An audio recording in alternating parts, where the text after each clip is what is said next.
The Senate will not hear from John Bolton in President Trump's impeachment trial, despite even more new evidence that the guy's got something to say. The New York Times continues to release new information from the former National Security Advisor's unpublished manuscript. In it, Bolton claims that President Trump's pressure campaign on Ukraine began much earlier than we knew previously. The Times reports, quote, President Trump directed John R. Bolton, then his National Security Advisor, to help with his pressure campaign to extract damaging information on Democrats from Ukrainian officials. The article goes on to say, quote, Mr. Trump gave the instruction, Mr. Bolton wrote, during an Oval Office conversation in early May that included the acting White House Chief of Staff Mick Mulvaney, the president's personal lawyer Rudolph W. Giuliani, and White House counsel Pat Cipollone, who is now leading the president's impeachment defense, end quote.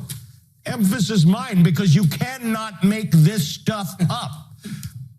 Both the president and Giuliani are denying that the meeting took place. Dude, it took place in the White House. Back with me now to break it down is my panel. Let me just tell you this, Nick. Yeah.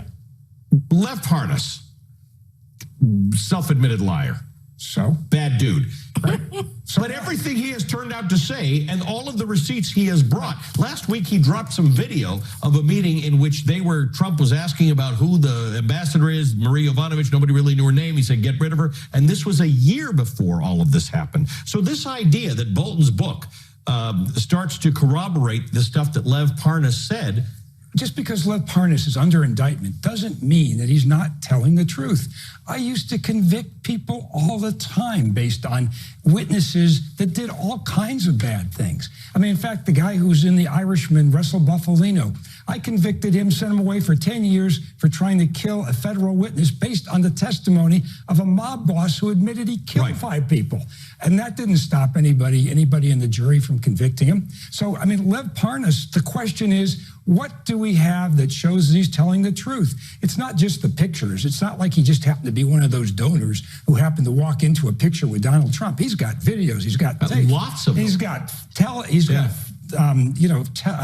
actual messages going back text and messages, forth. yeah. He's got correspondence. I mean, this is your classic accomplice witness who is corroborated from A to Z.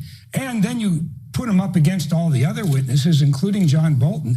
I mean, you've got a pretty powerful case. If you were to bring a case for bribery or extortion against Donald Trump, you could convict him on that testimony alone. I continue to remind my viewers, Kurt, that the lines are open. John Bolton, anybody with him, anybody in a restaurant with him right now, they are open. You are welcome here. All of my guests will yield their time to you if you want to talk. What is his game here? What is up? I mean, everybody says he just wants to sell the book. This is national security. Democracy is falling apart. We need to hear from John Bolton. I think he wants to sell books. I mean, I think that all the communication that he has put out about everything has come from his political letterhead. The things that he builds his email list around, the things that he raises money for. And so I think Bolton is playing a political game. And I think that's always been the case. This is someone who has been at the center of the conservative movement for so long. And I don't think any of that has changed for him. Maybe Trump has turned his back on him at this point, and maybe they're running the racket on trying to tear him down. But at the end of the day, I think Bolton cares only about John Bolton, because frankly, if that weren't true, he would have talked to somebody at this here point. on somebody's show. He would be saying what needs to be heard in the interest of national security, in the interest of our election integrity, in the interest of our country. And the fact that he's not doing that and waiting for that book to come out tells you what his true motive is. Danielle, what do you think how does this all add up for you? The idea that Donald Trump was noodling around to find out whether these folks could dig up stuff on Democratic opponents. He's got Lev Parnas involved. He's got Rudy Giuliani involved. It sounds like he had Rick Perry involved and Mike Pompeo involved and Pat Cipollone involved. Like everybody was involved in this game.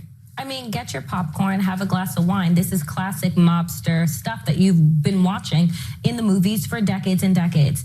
The reality here is what's so upsetting to me is that it doesn't matter how much truth we have. It doesn't matter what Lev Parnas says. It doesn't matter what John Bolton has said. It doesn't matter what the transcripts say or what anyone who has sat under testimony and sat before Adam Schiff has said. Republicans are political ostriches right now, and they are burying their heads in the sand purposefully, because what they care about is power. What they care about is staying really close to the gun with Trump. That's all they care about. They don't care about anything else. And so for the rest of us that are kind of waiting on that moment where, you know what, I'm going to put the country before anything else. I'm going to put the country before my party. That moment is never happening. Anytime that we have watched Mitt Romney, Susan Collins, Lisa Murkowski kind of play on the fence like, I don't know where I'm going to go. They know where they're going to go. And a majority of the time, they're lining up right against Donald Trump. So the fact of the matter is, God bless the New York Times. God bless any outlet that is coming forth and keeps bringing the information to the American people, because the American people will need that come November. Right. Because we're the last ones that are going to be making the decision about what we're doing. No one else is coming to save us. It's us. It's a good point to end on. Stay with us, though, because we've got more to talk about still to come. Remember this moment, President Clinton addressing the nation amid impeachment proceedings against him. We're going to have a look back and a look ahead as President Trump is scheduled to deliver his State of the Union address while facing a trial in the Senate.